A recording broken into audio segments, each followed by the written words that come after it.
Welcome back, everyone. For today's video, we are going to be taking a look at game number 11 of the 2024 FIDE World Chess Championship match between Gukesh from India and Liren from China. Now, the match has been a big seesaw back and forth. Nonetheless, there have been 7 draws in a row, and the match is tied at 5-5 going into this game.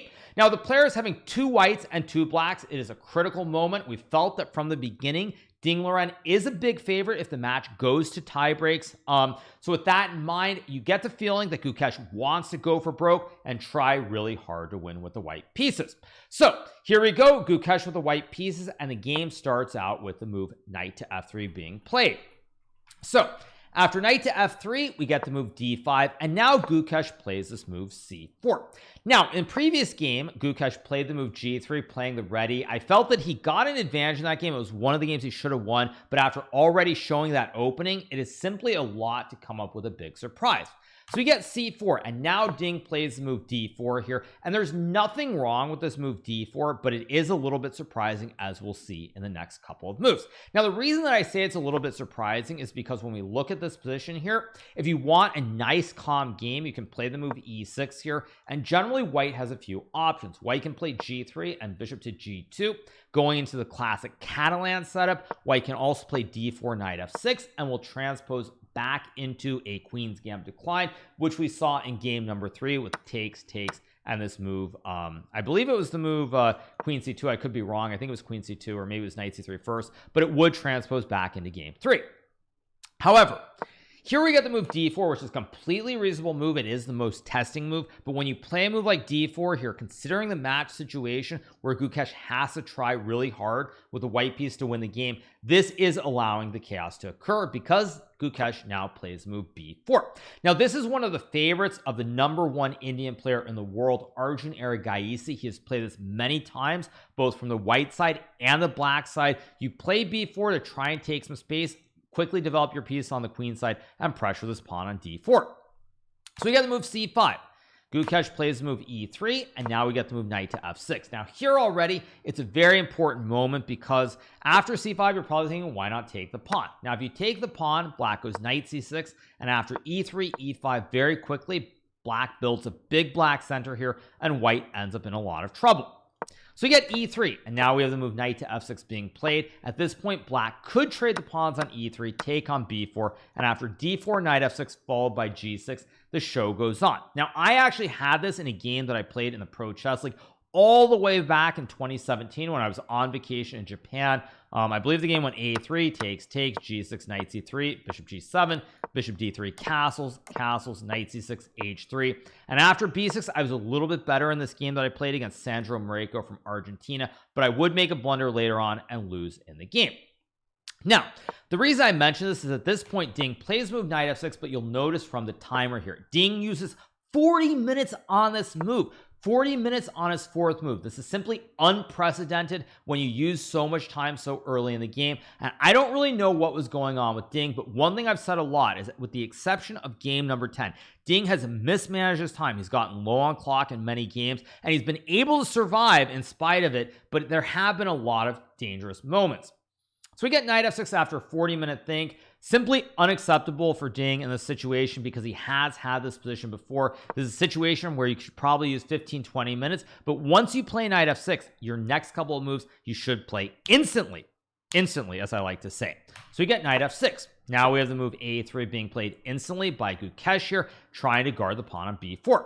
Here, Ding plays the move bishop g4, and at this point, you'll also notice he spends 20 minutes on this move. So now Ding is down 1 hour on the clock on move number 5, and to me, the reason I mentioned this line with 2e6 earlier is that this would have kept the game in normal territory where it's a relatively slow game.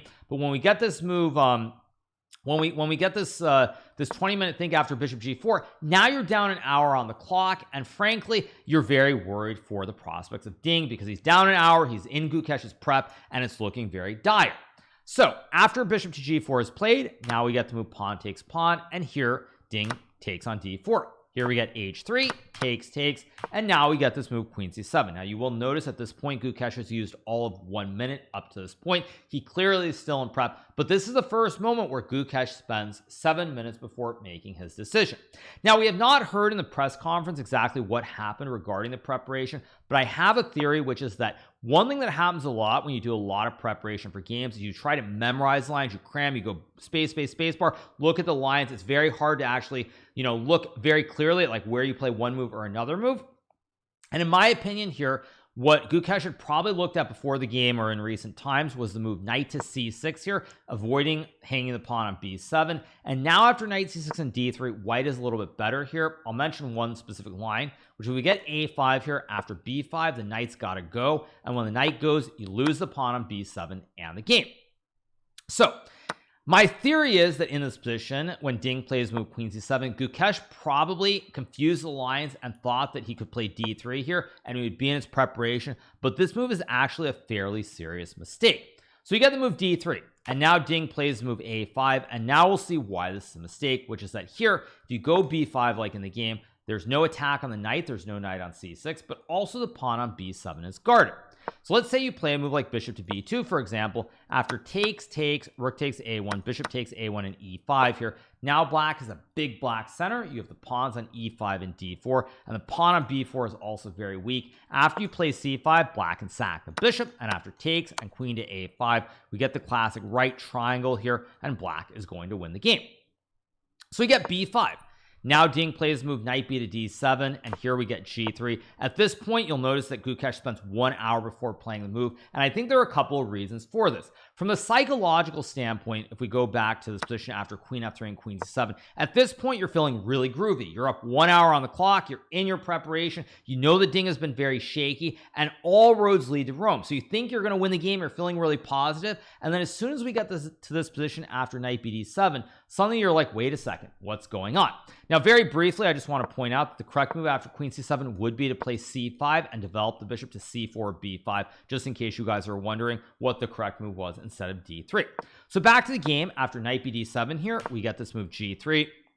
And Gukesh uses a lot of time here, probably feeling very negative because after knight c5 is played, suddenly black is a nice bastion. The knight guards the pawn, but it also pressures d3, and now you have no way to attack the knight. You'd love to put the pawn on b4 here to attack it, but you push the pawns too far up the board. And this comes back to one of the famous sayings from the famous Armenian philosopher Levon Aronian, which is that when you push pawns up the board, you can never move them back.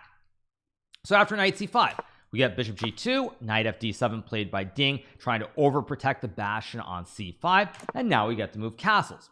Here Ding plays move knight e5. Now, one important point to note is that you'll notice that Gukesh has blown through his entire time advantage, but on the flip side, Ding starts having to move quicker.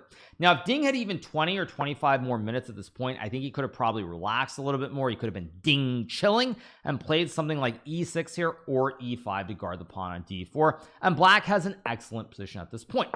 But with Ding using so much time so early, he's now in this situation where he has to start speeding up and he has to move a little bit quicker, and now we get the move knight to e5 being played. So after knight to e5 here, we now get to move queen to f4 from Gukesh, and here Ding plays the move rook to d8. Now again, as I mentioned before, it's a very tough situation here. Both players are spending a lot of time. It's very unclear. You have the knights attacking the pawn on d3. At the same time, there's pressure towards the pawn. There's b6. There's a pin as well. And in this position, we get to move rook d8. Now we have the move rook to d1 being played by Gukesh. Now, one thing you'll notice from the eval bar is the computer actually doesn't love knight e5, and it's specifically because after queen to f4, rook d8 here, white can play the move knight to d2, sacrificing a pawn on d3, and after queen e4, knight c5, b6, queen b8, and this move queen b1 followed by queen b5. The computer says that white is fine, but frankly, from a human perspective where you don't have a lot of time to think, this is simply very difficult to play. So we get rook d1, a logical move here, because if black tries to take the juicer, you sack the rook, and if black were to take, it's a Botez gambit, you lose the queen and the game. So after rook to d1, we get this move g6, and this is a move that changes the game completely, and if this world championship is decided from this game, this is the move that is going to cost Ding his world championship title. Now the reason I say that, and for me, it's obviously some people are gonna be mad at me for saying this. I'm on the sidelines, I'm not playing, there isn't the pressure, and it's easy to look at it far. But to me, the obvious move here was to play e6, developing the bishop to either d6 or e7. And if Ding had played this move, my hot take of the day, Ding would have won this game. Now the reason I say that is because after e6 here, white is in all kinds of trouble. If you play a move like bishop b2 here to pressure the pawn, after rook to d7, you guard the queen. Let's just say white takes here. Now you knight takes d3, the rook guards the queen, so white can't sack the rook. And I mean, actually white has to sack it, but still you're losing the game, because if you play a move like queen to e3 here, now there's rook takes d4, queen takes d4, bishop c5, and suddenly you're getting crushed on the long diagonal, and you will lose in a few moves. So after e6, I really don't know what Gukesh is supposed to do here. Probably should play knight d2. It's a top computer move, but after rejecting it earlier, when he played rook to d1, I don't think, frankly, that there's a high chance he would have found this move. And nonetheless, you can play the move bishop d6, threatening all kinds of fossils towards this queen on f4. And now the computer wants b6, queen e7, knight e4. But frankly, after knight takes d3, queen f3, takes, just say takes, for example, and bishop a3, black is up 2 pawns here. Great position, great chance to win the game. And I would also argue that for Ding, these moves would have been very intuitive. He could have played them very quickly without having to spend time, and Gukesh would have had to do a lot of calculating. Now, we have not listened to the press conference yet, so it's not really clear exactly why Ding did not play e6, but he doesn't do it. And I think this is where things start to go astray. If Ding had played e6 with bishop d6 and bishop e7, up 6 minutes on the clock, I think he goes on to win this game. I think he goes on to, the match is not over, mind you, but he probably goes on to defend his world championship title. Instead, he plays this move g6, and this move is simply inexplicable, because now after we get the move a4, suddenly there's still this pin towards your queen on c7. There's bishop to a3 as well, but most importantly, you cannot put the bishop on this diagonal to create the fossils towards the queen on f4. So here we got the move h5, and at this point you can also notice that time is getting low. Players are going to be under time pressure here, and it's just a very difficult position to play. It ultimately feels like it's going to come down to who has the easier moves. So we get the move h5 being played by Ding. Now this is the best move according to the computer, because you want to play bishop h6 attacking the queen. But I'm going to be honest that I think when Ding played g6, he actually wanted to play bishop g7, and he simply wanted to fianchetto Cheeto the bishop here and castle the king. But this would be quite bad, because after bishop to a3, if you castle, I trade, you lose the pawn, and now have a passed b pawn in the long term. White should go on to win.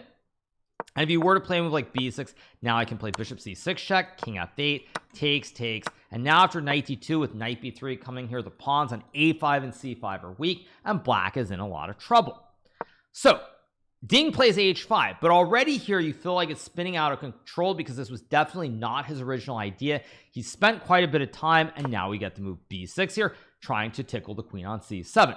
Now, if Ding were to capture the pawn, you lose the horse on e5, you're down a knight, and you are going to lose the game. So we get this move queen to d6, and this is a move that Ding spends 12 minutes before playing, and this to me is the start of everything going the wrong way. What Ding should have played here was the move queen to b8 here. The rook guards the queen, and you threaten to win the pawn on d3. And I still feel after queen to b8 here that there's a very high chance that Ding could turn this around and win the game. The top computer line here is this weird move queen to d2. I don't think this would ever be played in a million years, because now you have knight b3 forking the queen, the bishop, and the rook, and after queen b2, knight a1, bishop f4, bishop g7, it simply looks like black is up a rook here. If you take on a1, I can play something like queen c8, move the knight to c6, and I'm probably fine, or h4 as well. And finding this move knight to d2, castles, and now queen takes a1, queen c8, and knight e4. Could this have been played? Absolutely. Do I think this would have been played considering the time situation? Probably not. So if we had seen queen b8 here, it's really anybody's guess what Gukesh would have played in this position. My best guess is probably bishop to a3 here, but after knight d3, queen f3, knight to e5, queen e2, and knight e6, position's very imbalanced, but black is still very close to finishing his development. Bishop g7 and castles. There's also d3 to attack the queen on e2. So it's very, very messy, but I think objectively it's much easier to play this position from the black side than the white side, and that is one difference between classical chess and rapid/blitz, which is that when you get low on time, whichever side has the easier plans is generally more important than which side has the actual advantage. So we get queen d6 here. At this point, Ding was already starting to shake quite a bit. It's clear that he's struggling with something, and here we got the move bishop a3. Now bishop a3 pins the knight on c5. Now there's pressure towards the pawn on b7. At this point, it's feeling very, very hard to play for Ding. Now this comes back to how the game is shifting in the other direction, where you have to make moves quickly, and whoever has the easier plans will probably build the advantage on the clock and or win the game. So we got bishop h6. Takes, queen e4 is played here, and at this point Gukesh has now retaken the time advantage. They're on move number 20, so they have to make 20 moves and with 20 minutes each. But for Gukesh, he has a clear-cut plan. Develop the horse, pressure the pawn on b7, play on the b file, and Ding is the one who is no longer Ding chilling. He's gonna have to spend a lot of time and hope for a bit of a miracle. So here we get knight to c6 being played. Gukesh goes knight a3, and now Ding plays the move rook d7. Now if Ding were to capture the pawn here after rook to b1, queen to c7 is played. White can play rook b5 followed by rook b1, and this will end up being very similar to the game, although apparently this is a better version. And I think it's primarily because after castles, rook b1, rook b8, now you have a passive rook on b8 versus the game where you could have the other rook on b8 and an active rook on the d file. So we get knight to a3. Ding plays rook d7 here, and now we get to move knight c2. This is a slight mistake from Gukesh, but I actually love these choices. We cannot expect the players to play like computers, and when he goes knight c2, Ding must grab the juicer on d6, because if you were to castle, now you can play rook a b1, and just a sample line, e5, rook b5, queen to e7 here, and after queen e2, there's all kinds of pressure towards the pawns on e5 and a5 here. There's c5, knight a3, knight c4. White's position is very advantageous, especially considering the time situation at this point in the game. So here we get the move queen takes b6 being played by Ding, and now Gukesh plays rook a b1. Now we get queen to c7, and you're probably thinking, wait a second, black is up a pawn. Ding is in great shape, but in fact he is not in great shape because his extra pawn can very easily be attacked by the double stack on this open b file. So we get castles, and now we have the move knight to a1. Now this move is a little bit peculiar. Those of us who are watching the game, we expected rook d to b1 to be played right away. I'm sure there will be some questions for Gukesh in the press conference about why he didn't play this. It would have been a little bit better, but instead he goes knight a1. Now this move is not the best move, but it's also a very tricky move because the knight can go to c2, it can go to b3, and I do think that this move threw Ding off here because he spends quite a bit of time before playing rook b8. He spent 7 minutes before playing this move, and this move is still fine, but the problem is after knight b3, now you have to find a good move here. You must play the move rook to d6. One thing that I've said many times is that rooks belong on open files. Now the reason this is a good move, or the best move I should say, is let's just say white goes rook b1. Now you can go rook e6, rook is on the open e file, and after say queen to f3, now you go b6, rook can infiltrate, it also guards the knight, and at this point black is hanging on to the extra pawn on b6. Instead, Ding plays this move e6 after 8 seconds, and this is really the beginning of the end. We get knight to c5 here. Now the knight hits the rook and the pawn. We get rook to e7, and now Gukesh plays the move rook b1. He has a double stack. He's got the knight pressuring the queen and the bishop on the diagonal, and here Gukesh has achieved perfect harmony in the position. Now you will notice the eval bar has gone down because this is not the best move here. What white should have played was knight b7, and after knight b4, queen d4, let's just say rook d7, queen b6. White is up a pawn on the queen side, but it remains very murky, and frankly I think this decision would have been a lot harder to take. So we get rook b1. Now in this position, the reason the computer does not give a massive advantage is you have the move knight to b4, breaking the connection between the double stack, and after knight takes b7 is played here, you have this very tricky move, bishop to f8, and the reason this move is so good is that the bishop potentially will guard this knight on b4 down the road. Let's just say white were to play knight a5, this would be a blunder because you trade the rooks, and then you win the knight, and you're up a piece, and you win the game. So this is a move that Ding should have played, but here Ding finally collapses and he makes the final mistake with the move queen c8, and this move simply loses the game on the spot because he allows Gukesh to go for a classic Botez gambit, sacking the queen, and Ding resigns the game here because if he takes the queen with the pawn, you lose the tower, and now the queen is pinned. You can still play rook e8, but after takes, and let's just say knight b3, white has 2 minor pieces versus 1. White is up a piece. White will win this game 100 times out of 100. If you were to play queen takes queen, after bishop takes queen, now the pawn is pinned. If you take, white simply has an extra tower here, so you're losing. If not, you play rook c8, I just drop the bishop back, and again, extra piece, and I win the game. So after queen takes c6 in this position, Liren resigns the game, and with this win, Gukesh moves ahead in the match by a score of 6-5 at this point. He takes the lead at long last, even though this game was very choppy.